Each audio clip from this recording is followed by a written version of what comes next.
Comme je suis parent élu de l'école Chatrian, donc j'ai fait en conséquence de regrouper des parents pour créer un style de mouvement, pour justement montrer qu'on veut absolument qu'il y ait ouverture de classe, donc à Chatrian, que ce soit 1 et 2, à la rigueur, ça serait même mieux, parce que justement, on est quand même dans un quartier déjà difficile, on a quand même des primo-arrivants qui arrivent tous les ans et de plus en plus.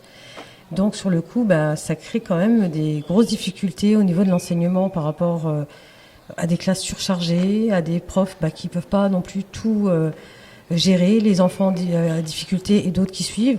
Donc il faudrait vraiment faire ces ouvertures de classe. Ils n'ont pas des moyens, ils ne pourront pas travailler dans de bonnes conditions. Sachant que c'est les bases quand même.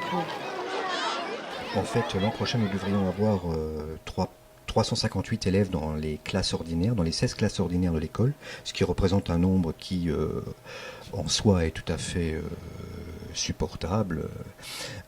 Seulement, il se trouve que le site Chatrian, les écoles Chatrian 1 et 2, possède une spécificité qui n'est pas commune, y compris dans les réseaux éclairs. C'est que sur nos deux écoles, nous avons une CLIS et une UPE 2A.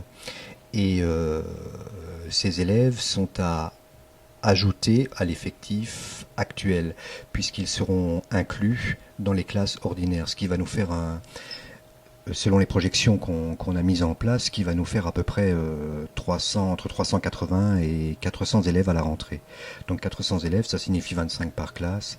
Donc les parents ont eu écho de cette situation et ont décidé de, symboliquement et tout à fait pacifiquement, envahir l'école pour demander que la situation spécifique du site Chatrian soit prise en compte par le DAZEN, par la mairie et puis par les instances qui s'occupent des ouvertures de postes.